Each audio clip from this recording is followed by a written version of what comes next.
அஸ்ஸலாமு அலைக்கும். உங்கள் மீது சாந்தியும் சமாதானமும் உண்டாகட்டும். இன்றைய காலை பொழுது உங்கள் அனைவருக்கும் இனிய பொழுதாக அமைய எல்லாம் வல்ல இறைவனை பிரார்த்தித்தவனாக இன்றைக்கும் குவைத்துடைய பல முக்கியமான செய்திகளை பற்றி தான் பார்க்க போகிறோம். வீடியோவை கடைசி வரைக்கும் பாருங்க. தெரியாத நண்பர்களுக்கும் மறக்காம ஷேர் பண்ணுங்க. வீடியோ பிடிச்சிருந்தா ஒரு லைக் பண்ணுங்க, சப்ஸ்கிரைப் பண்ணுங்க, தொடர்ந்தும் சப்போர்ட் பண்ணுங்க. குவைத்துடைய டினார் மதிப்பு உள்ளதா பார்த்தலாம். இலங்கைக்கான ரூபாயில் ஒரு தினாரின் மதிப்பு 990 ரூபாய் 99% உள்ளது. இந்தியாவின் ரூபாயில் ஒரு தினாரின் மதிப்பு 273 ரூபாய் 75% உள்ளது. இது அல்முல்லா எக்ஸ்சேஞ்சுடைய அப்ளிகேஷன் ஆன்லைன் ரேட் ஆகும். அல்முல்லா எக்ஸ்சேஞ்ச் ஜெமியாக்கள் உள்ள மெஷின் ரேட்டை பார்த்தலாம். இந்தியாவுக்கு 272 ரூபாய் 34%, இலங்கைக்கு 991 ரூபாய் 8% உள்ளது. ஜெமியாக்கள் உள்ள மெஷின்களில் நல்ல ரேட் கிடைச்சா போடுங்க. ஆனால் அவங்களுடைய அப்ளிகேஷன்லேயும் மெஷின்லேயும் 1.25 தினார் தான் கட்டணமாக ஆரம்பிடுவாங்க. குவைத்துடைய பல எக்ஸ்சேஞ்சுகள்லையுமே அக்கௌண்ட் நம்பரை மறைச்சிடுறாங்க. இதை பற்றியும் உங்களுக்கு தொடர்ந்துமே தெரிய தருது. நீங்கள் ஏதாவது ஒரு புதிய எக்ஸ்சேஞ்சுக்கு பழைய பற்று சீட்டோட போகிறீங்களா இருந்தால் நிச்சயமாக அதில் அக்கௌண்ட் நம்பர் இருக்கா அப்படின்றத செக் பண்ணிக்கோங்க.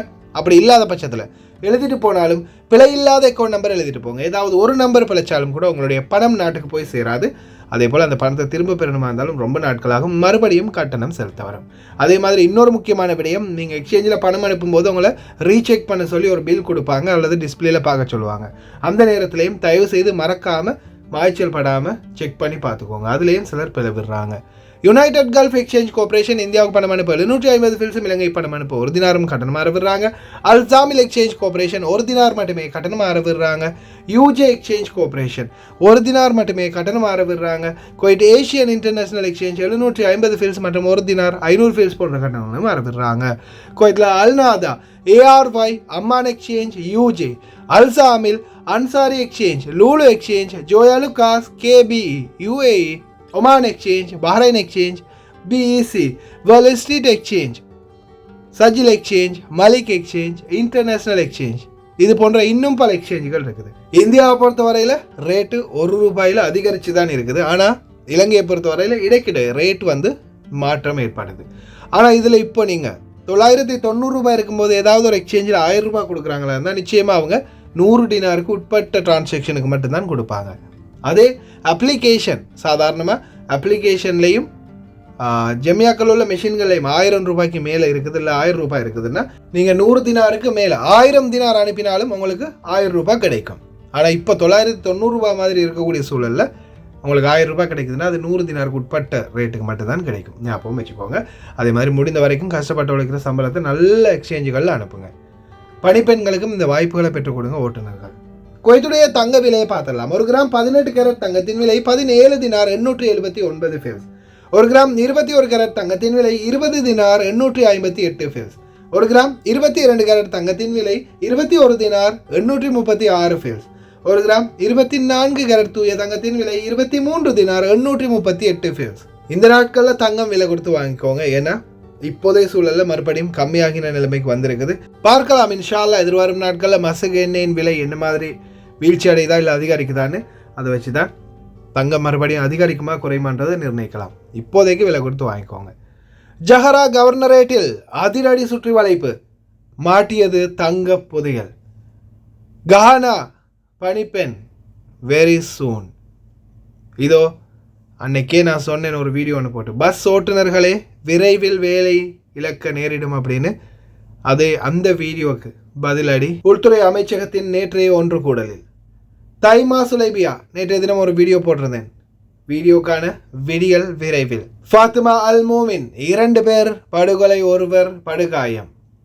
அதிரடி தீர்ப்பு கஷிஷன் நீதிமன்றம் வழங்கியது. குவைத்திற்குள் கொண்டு வரப்பட்ட வெளிநாட்டு சாராய போட்டல்கள் கைப்பற்றப்பட்டது.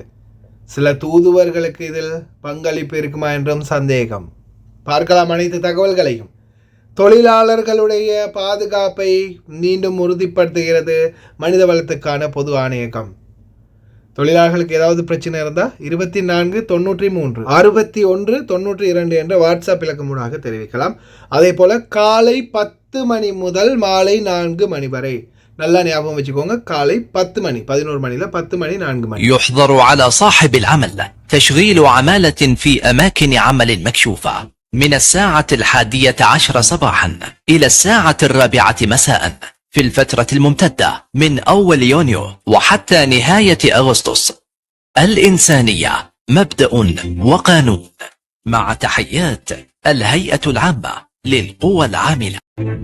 10 மணிலேருந்து 4 மணி வரைக்கும் எங்கேயுமே வேலை செஞ்சு பிடிபற்றாதீங்க, ரொம்ப கவனம். கஹானா நாட்டின் குவைத்துக்கான தூதுவர் முகமது ஹபீப் இத்ரிஸ் மிக விரைவில் குவைத்துக்கு தொழிலாளர்களை ஆட்சேர்ப்பு செய்யும் செயல்முறையை எளிதாக்கும் வகையில் தனியார் துறை மற்றும் வீட்டு பணியாளர்களுக்கு வேலை வாய்ப்புகளை பெற்றுக்கொள்ள குவைத்துடன் இருதரப்பு ஒப்பந்தங்களில் கையெழுத்திடுவோம் என்று தெரிவித்திருக்கின்றார்கள். 3000க்கும் மேற்பட்ட கானா மக்கள் குவைத்தில் பல்வேறு துறைகளில் தற்போது பணிபுரிந்து வருகின்றார்கள் என்பதையும் தெரிவித்திருக்கின்றார்கள். ஒவ்வொரு புதிய டீமாக வருது. வீட்டு தொழிலாளர்கள், அதுவும் குறிப்பாக இந்தியர்கள், இலங்கையர்கள்லாம் இப்போ பின்தள்ளப்பட்டுக்கிட்டே இருக்கிறாங்க. நம்மளுக்கான நியாயம், நம்மளுக்காக போட்டிருக்கக்கூடிய சட்டம் எக்ரிமெண்ட்லேயே இருக்குது. ஆனால் அதை பெற்றுக் கொடுக்கறதுக்கு நம்மளுடைய சுடுகாட்டு பிணங்கள் உயிர் பெற்று எழுந்து வரணும். இல்லைனா தொழிலாளர்களை விற்கும் போதே பிணந்தின்னி கழுகுகள் அதை சொல்லி கொடுக்கணும். பிணந்தின்னி கழுகுகள் யாருன்னு பார்த்தீங்கன்னா நம்ம ஏஜென்ட்டுகள் தான், வேறு யார்? அப்போ அந்த சுடுகாடு நம்ம தூதரகம் தான், பிணங்கள் இருக்கக்கூடிய அதிகாரிகள் தான். ஏன் உயிருள்ள உணர்வுள்ள மனிதர்களாக இருந்தால் இந்த மாதிரி பிரச்சனைகளுக்கு உடனடியாக தீர்வு எடுப்பாங்க. இல்லைன்னா அவங்க பிணங்கள் தானே. 2 குடிமக்களை கொண்டதற்காகவும் தற்செயலாக 3இல் ஒருவரை காயப்படுத்தியதற்காகவும் அதிக வேகத்தில் சிகப்பு விளக்கை கடந்து சென்றதற்காகவும் ஃபாத்திமா அல் மோமினுக்கு 3 ஆண்டுகள் சிறை தண்டனை விதிக்கப்பட்டதை கஷேஷன் நீதிமன்றம் உறுதி செய்கிறது. வாஸ்தா, பிஸ்தா, முந்திரி பருப்பு எதுவுமே இனி வேலைக்காகாது. எந்த பருப்பு இனி வேகாது. வெளிப்படைத்தன்மை, நீதி மற்றும் சம வாய்ப்புகள் ஆகியவற்றின் கொள்கையை அடைவதற்காக மற்றும் தெளிவான கட்டுப்பாடுகள் மற்றும் நிபந்தனைகளுக்கு ஏற்ப விதிவிலக்குகள் இல்லாமல் அனைத்து துறைகளிலையும் இனிமேல் வேலைகளுக்கான வாய்ப்புகள் தேர்ந்தெடுக்கப்படும். குலுக்கல் முறையில் வேலை, வாஸ்தவம் இல்லை, ரெக்கமெண்டேஷனும் இல்லை, குலுக்கல் முறையில் வேலை வாய்ப்பு.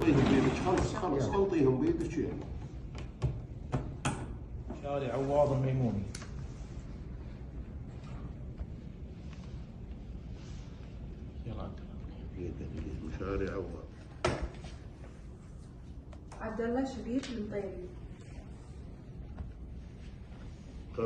அதான் ஆரம்பத்திலேருந்தே சொல்லிட்டேனே, உள்துறை அமைச்சர் இவர் வேற ரகம். உள்துறை அமைச்சர் ஷஃபாத் யூசுப் சாவுத் அல் சபா அவர்கள் ஆணையிடப்படாத அதிகாரிகள் மற்றும் தனிநபர்களை தேர்ந்தெடுப்பதற்கான லாட்ரி முறையை பயன்படுத்துகின்றார். தம்பிக்கு வேலை கொடுங்க, அண்ணனுக்கு வேலை கொடுங்க, அந்த கதையே இல்லை. குழுக்களில் தான் இனி வேலை போச்சா. ராஸ்தாவும் இல்லை, பிஸ்தாவும் இல்லை. பாருங்கள், அமைதியான முறையில் அவங்களுடைய போராட்டங்களை நடத்துறதுக்கு கத்தாரும் உதவி பண்ணியிருக்குது பங்களாதேஷ் நாட்டவர்களுக்கு.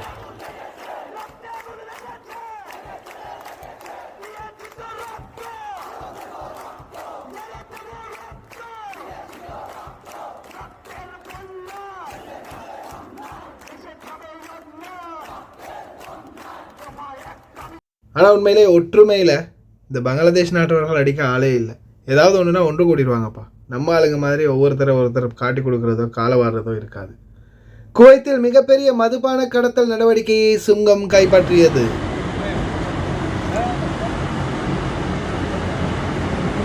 தூதரகங்களுக்கு பார்த்தீங்கன்னா இந்த மதுபானம் இது லீகலாகவே குவைத்துக்குள்ளே இந்த மாதிரி பாக்ஸ் வருது. எதுக்குன்னு பார்த்தீங்கன்னா தூதரகங்களுக்கு அனுமதி இருக்குது. ஆனால் சில தூதுவர்கள் சாராய விற்பனையில் ஈடுபடுறாங்க அப்படின்ற ஒரு சோர்ஸ் கிடைச்சிருக்குது. பார்க்கலாம், விரைவில் அம்பலம் ஆகும்னு நினைக்கிறேன். பிடிப்பட்டாங்க, நாடும் சேர்ந்து நாரி போகும், நம்ம நாட்டு பேரும் சேர்ந்து. யார் மாட்ட போகிறாங்களோ பார்க்கலாம் விரைவில். அடுத்ததாக நேற்றைய தினம் 6th ரிங் அதிவேக சாலையில் ஒரு வாகன விபத்து, தீ விபத்து. அதே மாதிரி 5வது ரிங் சாலையிலையும் ஒரு தீ விபத்து நேற்றைய தினம்.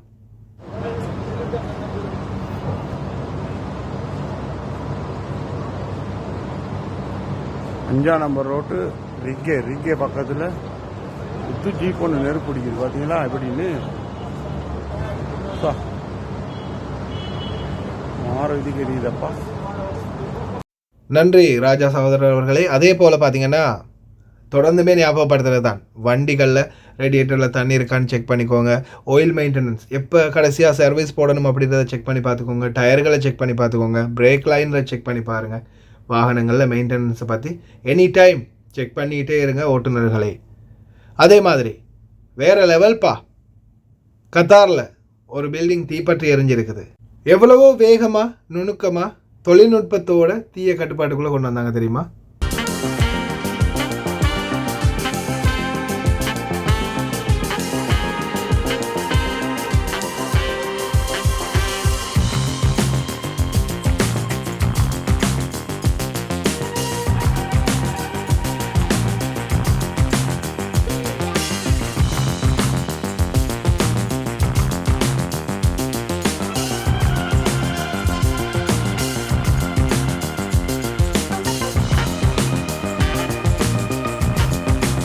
இந்த மாதிரி தொழில்நுட்பத்தோட உயரத்துக்கு போகக்கூடிய இந்த மாதிரி கிரேன்களை கொண்டு வந்து வேகமாக செயல்பட்டிருந்தா மங்காஃபில் நடந்த தீ விபத்தில் பலரை காப்பாற்றிருக்கலாம். ஏன்னா ஒரு சிலர் பயத்திலேயே ஜன்னலால் கீழே குதிச்சு கூட உயிரிழந்தாங்க. சரியான தொழில்நுட்பம் சரியான நேரத்துக்கு இருந்தால் மட்டும்தான் எதுக்குமே பிரயோஜனமாகும். கத்தார் அதில் சிறப்பாக செயல்படுறாங்க. ஜஹரா பகுதிகளில் தங்கம் பதுக்கி வைக்கப்பட்டிருந்த பல தொகை தங்கம் கைப்பற்றப்பட்டிருக்கின்றது. இந்த சூழலில் ஒரு தொழிலதிபரும் கைது செய்யப்பட்டிருக்கின்றார். மேலதிக விசாரணைகளை தற்போது தொடங்கியுள்ளார்கள் அதிகாரிகள். குறிப்பாக இந்த ஹவாலா, மணி லாண்ட்ரிங் இந்த மாதிரி விஷயங்களில் நிறைய பேர் இந்த எஜிப்தியர்கள், இந்த நாட்டு சில குவைத்து குடிமக்கள், ஏன் நம்மளுடைய நாட்டவர்கள் இந்த ஊண்டியல் பிஸ்னஸ் பண்ணுறாங்க, பணம் அனுப்புறது நாட்டுக்கு.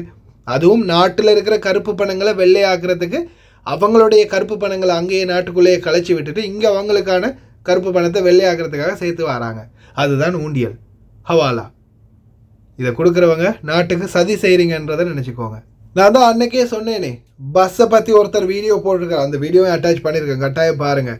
பஸ்ஸை பற்றி ஒருத்தர் வீடியோ போட்டிருக்கார். பப்ளிக் டிரான்ஸ்போர்ட் ரொம்ப அதிகமாகிடுச்சு, பொல்யூஷன் அதிகமாக இருக்குது, மெயின்டெனன்ஸ் செலவு, ஓட்டுநர் செலவு. ஆனால் பயணிகள் ஒரு பஸ்ஸில் 4 பேர் 3 பேர் தான் போகிறாங்க. எதுக்கு இத்தனை பஸ்ஸு, ஏன் லிமிட் பண்ண மாட்டேங்கிறீங்க அப்படின்னு ஒரு வீடியோ போட்டிருந்தாங்க இல்லையா?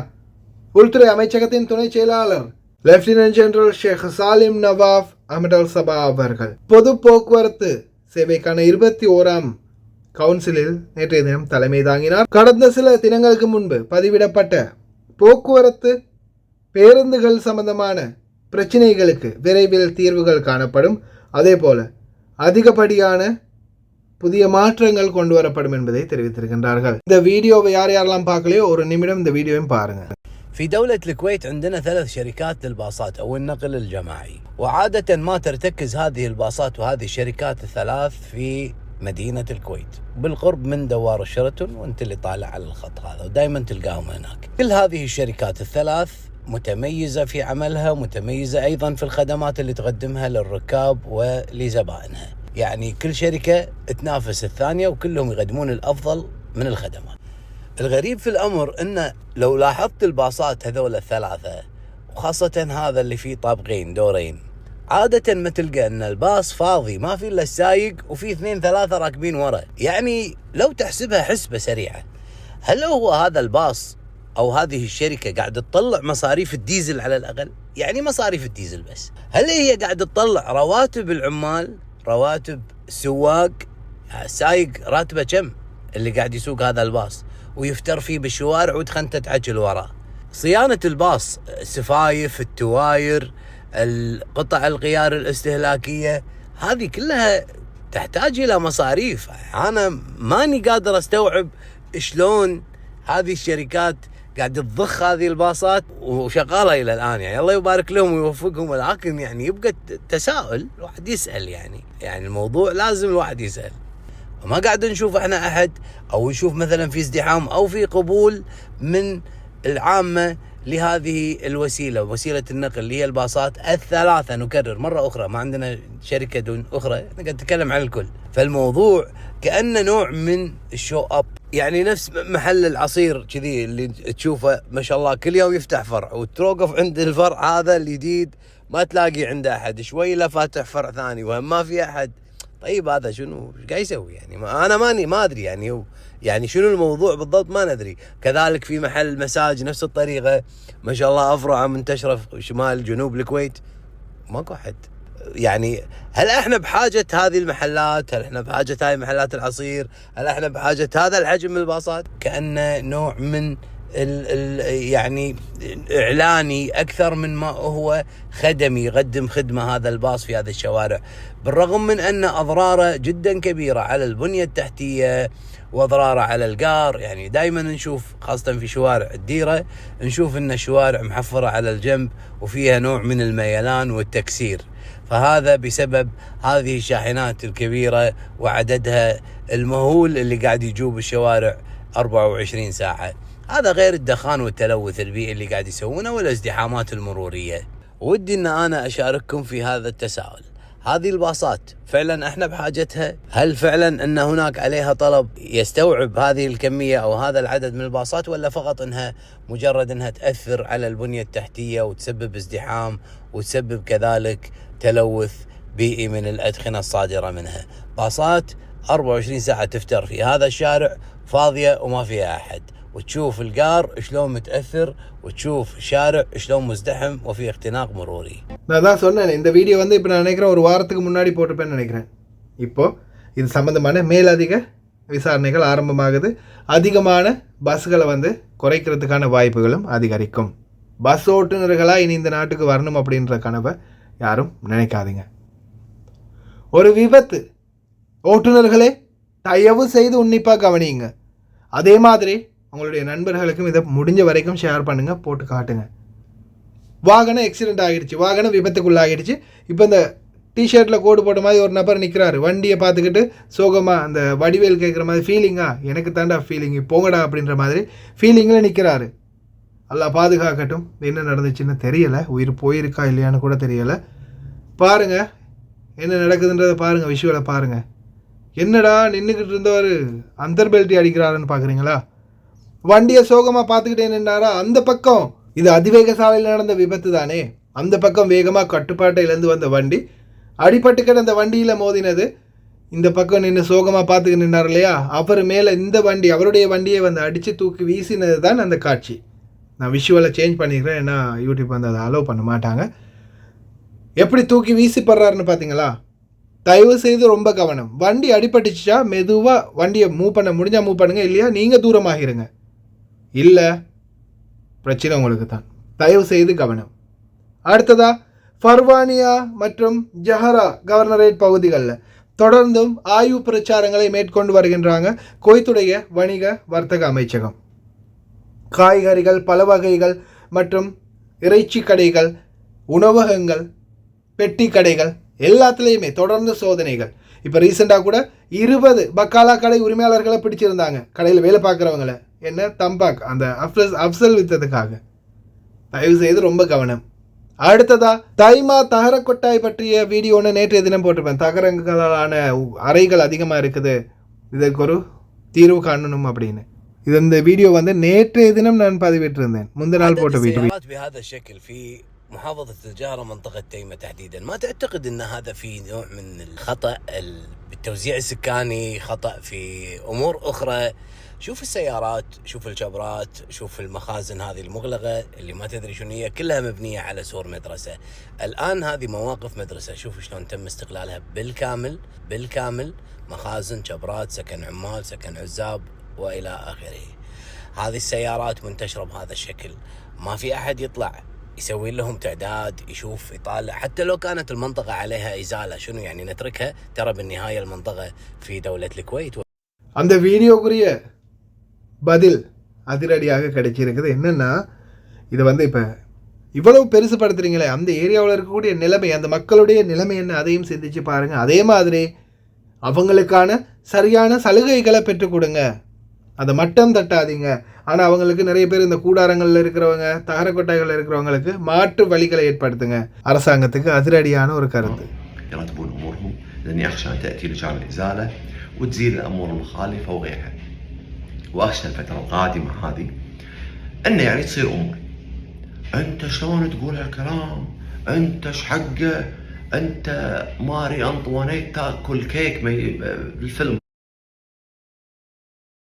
هذا. حبيبي من الاخر صليبي وتابعين تم توزيعهم على المواطنين رسميا، نقطة. خل غلط وخل صح، انك تبي اكشن وافلام افلم لك ليش الصبح. انا قاعد اكلمك ناصح، انا اكلم اولياء الامور، عندك عيال عندك شيء نصيحة لوجه الله من الحين، دام ان عند الله سعة، شوي شوي عندك 6 أشهر 7 أشهر سنة، شوف مكان زين، مكان رخيص، مكان يسوى، مكان ان شاء الله حطها ببالك. ما راح تصير السالفة انه اهدموا البيت علي ما راح اطلع، هذا الفيلم كله ما راح يصير. خلاص يبقى انت ماخذ يعني هذا بيت ناس يبون بيتهم ناس، فهمت الفكرة؟ طيب منخفض التكاليف، توني صار كم واحد قاعد اسولف معاه شلون التوزيع. طيب الاعداد هذه شلون كلها بتشيلها؟ الاعداد كبيرة، البيت فيه 5-6 عوائل. واحد رد علي قال لي احنا مو معطين البيت حق 5-6 عوائل، احنا معطين البيت حق كويتية، حق ارملة، حق كذا. بس في ناس توفوا، في ناس مو ساكنين بالبيوت اصلا، في ناس مو قاعدين، ما شافوا اصلا السكن هذا، مأجرينه بالباطن حق ناس ثانيين، قصة طويلة. فيبدو لي راح يتم كشف على البيوت هذه.